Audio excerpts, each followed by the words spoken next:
The Dark Cloud, Part 2, The Final Hour. The vast expanse of the Arabian Sea stretched, a canvas of deep, unblemished blue under a sky of indifferent cerulean. Sunlight, a molten gold, shimmered across the water's surface, reflecting off the steel behemoth cutting through the waves.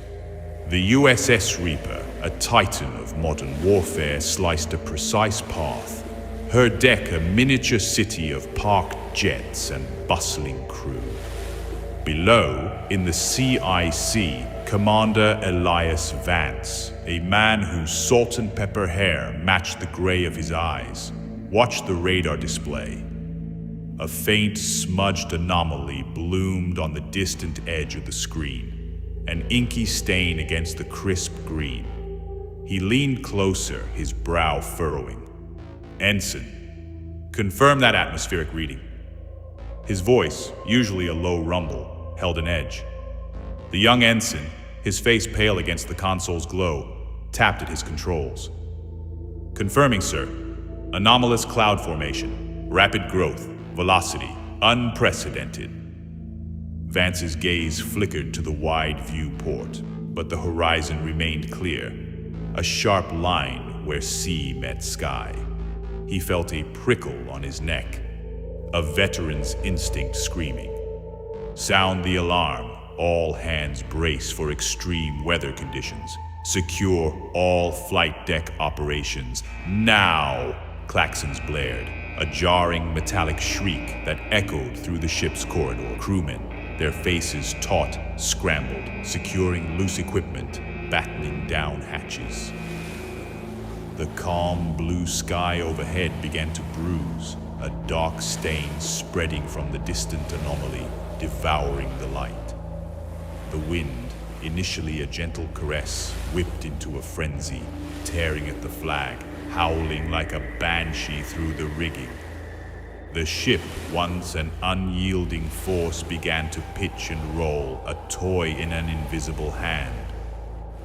The cloud, a monstrous churning mass of obsidian, devoured the horizon. It didn't just move, it expanded, a living entity swallowing the sky. Lightning, not white-hot streaks, but deep violet veins, pulsed within its depths. The air grew heavy, static-charged, tasting of ozone and something else, something metallic and acrid.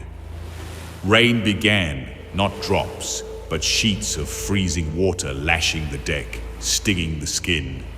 The wind shrieked, a deafening roar that drowned out all other sounds, ripping at everything in its path. Sailors clung to railings, their bodies bent double against the gale, their faces etched with terror as the darkness consumed them. Then the cloud descended. It wasn't rain or wind that struck, but a tangible, suffocating presence. It wrapped around the Reaper, a cold, crushing embrace. The ship's lights flickered, groaned, then died, plunging the vessel into an unnatural gloom. The last thing Commander Vance saw through the viewport was a wall of impenetrable black, thicker than any storm, pressing against the glass before the world dissolved into an echoing silence. The USS Reaper, along with her 5,000 souls, vanished.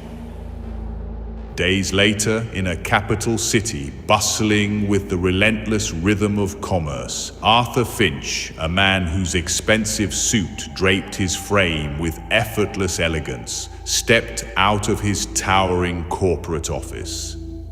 The afternoon sun, a benign presence, warmed the pavement. He adjusted his silk tie, the scent of expensive cologne clinging to him, and pulled out his car keys. His luxury sedan waited, a sleek black shadow among the other polished vehicles. He took 3 steps, then a sound ripped through the city's hum. A deafening metallic shriek, like 1,000 grinding gears tearing apart, vibrated through the very soles of his Italian leather shoes. It crescendo, an unbearable symphony of destruction, followed by an explosion that rattled his teeth. The ground bucked violently beneath him, a monstrous, unseen force seizing the earth. Glass rained down from the high rises, glittering shards scattering across the street, followed by chunks of concrete and twisted rebar. A cacophony of screams erupted, a primal chorus of fear. Arthur stumbled, clutching a lamppost, his heart hammering against his ribs. He looked up, trying to pinpoint the source of the chaos, his eyes wide with disbelief, fixed on a skyline. There, impaled on the skeletal remains of 3 skyscrapers, a colossal naval vessel, an aircraft carrier, lay broken and burning. Smoke, black and greasy, plumed into the sky. "What in God's name?" he gasped, the words catching in his throat. As if in answer, a swirling column of darkness, a vertical vortex of churning, inky blackness erupted from the wreckage. It spiraled upwards, growing rapidly, blotting out the sun, casting a pall over the entire city. It pulsed, a malevolent heart beating in the sky before expanding outwards, a suffocating blanket covering everything. Then it went utterly, terrifyingly silent. The city, moments before alive with chaos, held its breath. Within the hour, the news spread like a contagion. News choppers circling cautiously at the edge of the expanding dark cloud broadcast images of the impossible. The city center, where the carrier had fallen, was a wasteland of twisted metal and shattered glass, but eerily, utterly devoid of human life. No survivors, no bodies, just empty streets and buildings. A harried news reporter, her voice cracking, stood before a camera, the dark cloud a menacing backdrop. The head of state has declared a national emergency. A mass evacuation is underway in the surrounding districts. The questions remain: where did the citizens go? And how could a military aircraft carrier, a vessel of the sea, crash land in the heart of a dry city, seemingly out of nowhere during what witnesses describe as a sudden, localized storm? Secretary Jefferson, his silver hair a stark contrast to the dark blue of his suit, sat at the head of the polished oak table. His face, usually a mask of steely resolve, was etched with a grim determination. The air in the Pentagon's war room crackled with an almost palpable tension. Generals from the Air Force, Navy, and Army, their uniforms crisp, their faces grim, filled the seats around him. Wilson, Jefferson's younger assistant, a man in his late 40s with sharp eyes behind black-rimmed glasses, sat to his right, a stack of reports in front of him. "Gentlemen," Jefferson's voice, a low growl, sliced through the quiet, "we have a situation of unprecedented scale and absurdity. First, how does a fully operational aircraft carrier, a vessel designed for the open ocean, end up impaled on skyscrapers in the middle of our capital city? Second, where are the crew members, and where are the missing citizens from the affected zone?" A heavy silence descended, broken only by the hum of the ventilation system. No one spoke, no one had answers. The collective confusion in the room was a tangible weight. An hour dragged by, punctuated by hushed phone calls and urgent whispers. Then a junior aide rushed in, a printout clutched in his hand. "Sir, a new report. A large cloud formation, sighted near Chicago. Communications with local authorities are failing." Wilson leaned forward, his voice hushed. There was a similar catastrophic incident in the Middle East last year. His words hung in the air, drawing every eye. A large, dark cloud, it appeared in different locations. After the cloud enveloped a town or remote village, every living soul disappeared without a trace. A collective gasp, a ripple of disbelief spread through the room. Jefferson's hard eyes narrowed. "You have a report on this, Wilson. Wilson pushed a stack of documents across the table. Yes, sir. It was classified, deemed an isolated, inexplicable event. The generals, their faces already pale, grew ashen as they scanned the readouts. One, a burly army general, slammed his fist on the table, the sound echoing. "Oh, my lord, this cloud, it's here!" Jefferson's gaze swept the room, his jaw tight. "Is there a military solution? Some kind of weapon we don't know about? A secret project from a hostile nation?" Wilson shook his head slowly. "Sir, there were researchers monitoring these cloud movements in the Middle East. Professor Winston Nabi and his team, their base camp. It was struck, completely destroyed. Nabi and several others are still missing. Only a handful survived the incident." Jefferson's voice dropped, almost a whisper, laden with a newfound dread. "There's no solution to this problem?" Wilson's eyes met his, filled with a grim certainty. "No, sir. Once the cloud settles over a town or city, every living soul vanishes. A complete ghost town, every time." A day later, Kwame, his desert-brown uniform looking out of place in the sterile Pentagon office, sat stiffly. His short, gray hair and beard framed a face that held the weariness of a man who had seen too much. All eyes in the room, the collective gaze of the nation's military leadership, bore down on him. Jefferson, his expression as hard and cold as granite, watched him intently. "The cloud, it moves in unnatural patterns," Kwame began, his voice surprisingly calm despite the pressure. "It strikes if we approach too closely. It's not a storm, not a weather phenomenon."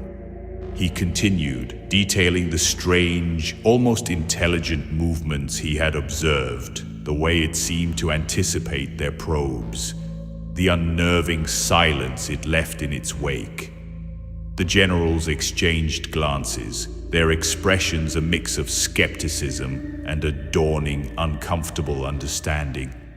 Disbelief warred with the stark reality of the situation. Jefferson, his anger simmering just beneath the surface, finally spoke. "It must be a secret weapon, a new form of warfare. We have to take action." Kwame remained silent, his gaze fixed on the table. He knew the cloud was no ordinary tornado. He had seen its impossible dance, its deliberate consumption. It felt ancient, malevolent, more akin to a sky demon than a meteorological event. But how could he articulate that to these men, these pragmatists who dealt in facts and firepower? They would dismiss him as a madman, his credibility shattered. He needed to find a way to make them understand, to bridge the chasm between their scientific understanding and the supernatural horror unfolding. Meanwhile, in the major cities not yet touched by the cloud, panic erupted. The wealthy elite, their faces contorted with fear, scrambled for private jets, for yachts, for any escape route. But it was too late. Airports were gridlocked, harbors choked, borders slammed shut by neighboring countries, offered no sanctuary. On the streets, riots flared. Ordinary citizens, their faces contorted by fear and desperation, looted stores, fought for dwindling resources, and sought shelter in the city's underground arteries. Army personnel, their rifles held ready, patrolled the burning streets, arresting rioters, attempting to restore a semblance of order as the city descended into anarchy. Buildings blazed, their infernos painting the night sky a ghastly orange. People vanished, not into the cloud, but into the chaos, swallowed by the terror. The situation spiraled, accelerating beyond control. Then the president's face appeared on every screen, his voice booming across the nation, stark and resolute. "We will not stand idly by. Any nation found to be harboring or deploying this weapon will face the full, unmitigated wrath of our nuclear arsenal. Kwame, watching the broadcast from a small monitor in the office corridor, felt a cold dread settle in his stomach. He rushed to Wilson, who was hurrying past, a stack of files under his arm. "Sir, can I speak with you? Just for a moment." Kwame's voice was urgent, his eyes wide with a desperate plea. Wilson paused, noting the intensity in Kwame's gaze. He led him into a small, unoccupied conference room, the door clicking shut behind them. "Sir, I didn't tell you everything," Kwame began, his voice low, intense. "There's something not from this world, something evil. The cloud, it moves on its own like it's punishing us. If the president uses nukes against the cloud or against foreign countries, we're screwed." He laid out his theory, the chilling observations he'd kept to himself, the sense of a conscious, malevolent entity. Wilson listened, his expression initially attentive, then slowly hardening. He scoffed, a short, dismissive sound. "Pure nonsense, Kwame. How can I possibly present this to Secretary Jefferson or to the President? With your ridiculous findings. We need facts, mister, not fiction." He turned abruptly, walking out of the room, leaving Kwame alone with his desperate truth. Kwame watched Wilson go, a profound disappointment settling over him. He knew the stubbornness of officialdom, the brick wall of conventional thinking. He remembered Professor Nabi's own refusal to consider anything beyond the scientific. With a sigh, he gathered his meager belongings. He knew the situation would only worsen, exacerbated by the reckless decisions of men who refused to see beyond their own limited understanding. He headed for his hotel, the city's growing unease pressing in on him. As Kwame stepped out of the Pentagon, an air raid siren wailed, a banshee's shriek that tore through the city's already frayed nerves. People spilled from buildings, scrambling, their faces masks of terror, seeking shelter. On national radio and television, an urgent announcement blared. The cloud was back, heading directly for the capital. A radio announcer's voice, raw with panic, crackled through the air. "Attention all citizens. Please take shelter, stay inside. A large storm is coming. Please stay inside." The words dissolved into static, then resumed, a desperate plea. Kwame, along with a throng of other terrified citizens, found himself rushing into the nearest underground parking garage, a cavernous space beneath his hotel. The air was thick with the scent of exhaust and fear. A man, his face pale and contorted, shouted, "The president's going to launch nukes. He's going to use them on foreign countries." Another man, his voice hoarse, screamed back, "That man is insane. We'll all die. He's going to kill us all." The huge black cloud, a cosmic bruise, loomed on the horizon, expanding with terrifying speed. All life in the city seemed to hold its breath, a collective pause before the inevitable. From underground bunkers, from the decks of warships, from the belly of fighter jets, nuclear missiles launched, streaks of fiery vengeance tearing into the sky, aimed at the monstrous cloud. The world watched, transfixed, holding its breath, wondering what the consequences would be. Almost immediately, attack planes sent to escort the missiles began to vanish from radar screens. Pilots' screams, raw and terrified, crackled over the comms, then dissolved into silence. Distress calls, frantic and desperate, poured in from warships at sea, one by one, winking out of existence. The missiles, those shining beacons of humanity's ultimate power, flew into the cloud. They hit nothing. They were simply swallowed, absorbed into the impenetrable blackness. Secretary Jefferson and Wilson watched the radar screens, stunned. Their faces, already grim, sagged with a profound, terrifying realization. Nothing worked. They were sitting ducks. No defense, no hope. Wilson, his voice barely a whisper, finally broke the silence. "Oh my God, it's true.